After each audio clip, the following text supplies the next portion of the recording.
Makikita talaga ng Johnny niya, ang kapal ng mukha niya. Makakaganti din ako sa kanya. Sabi mo pa. Hello? Kayo po ba si Mrs. Marie Zimmerman?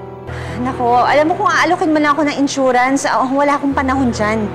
Hindi po ako magbebenta ng insurance. Tumawag po ako para i-process ang transfer ng benefit sa inyo. Insured po sa amin ng late husband nyo na si Mr. Heinrich Zimmerman. At kayo po ang inilagay niya na sole beneficiary. Ibig sabihin po nun, makakatanggap kayo ng 30 million pesos. Ha? 30? Ano yun? Magkano? Yes po, 30 million pesos. 30 million? 30 million pesos? Ano 30 million? 30 million pesos? Ano 30 million? 30 million pesos! Iniwanan ako ng 30 million pesos!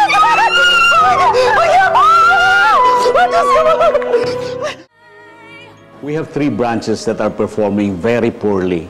Mas mataas pa ang cost of operation nila kaysa revenue na na-generate ng mga branches na yon.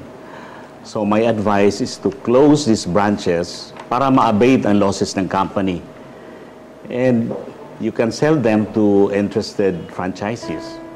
Pag nag-franchise tayo, hindi na makokontrol ang quality ng serbisyo. Dahil meron ng ibang nagmay-ari. Naku. Pero, Chang, kahit naman anong option ang i-take natin, ang bottom line, nalulugi ang kumpanya. Mapipilitan talaga tayo mag-cutback. Mom, may I suggest, bakit hindi natin i-open yung company natin sa mga venture capitalist? I think malaki may tutulong nila and I can ask around. Sigurado akong maraming interesado sa kumpanya natin.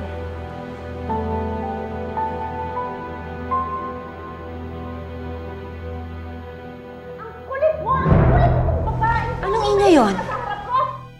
I'm sorry po, pero hindi na kayo pwedeng bumalik dito. At sino nagsabing bawal, ha? Si Ma'am po. Si ma'am mo? Opo. Hindi niya ako pwede pagbawalan dito!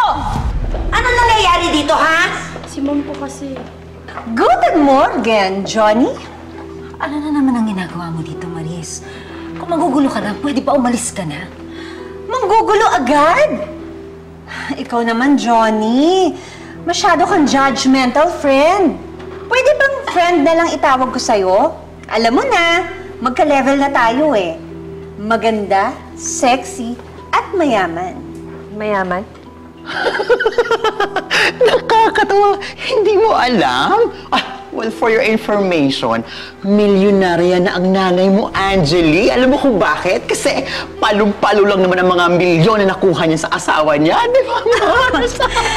Alam mo, bilog talaga ang mundo, no? Kung dati nagkukumahog ako sa pera mo, hindi na ngayon. Tandaan mo to, hindi lang kita kayang tapatan. Hihigitan pa kita.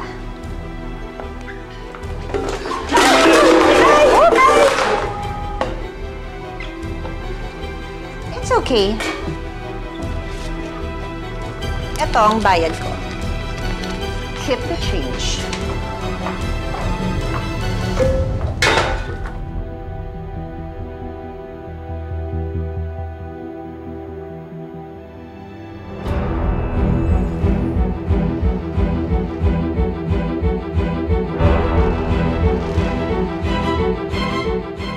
Hindi talaga ako titigilan ng Maris na yan. Naku, attorney, pwede ba tayong pakuha ng TRO dyan sa Maris na yan? Yes, that's possible. We can tell the court that she's causing trouble in the business. Angeli, kayo nakapatahimik. Okay ka lang ba? Yes, Mom. I'm okay. Do what you have to do. Wala akong pakialam sa babaeng yun. Mas marami pang bagay na pwede kong pagtuunan. Napasigayan na lang nung press ko ni Ephraim. Mamaya.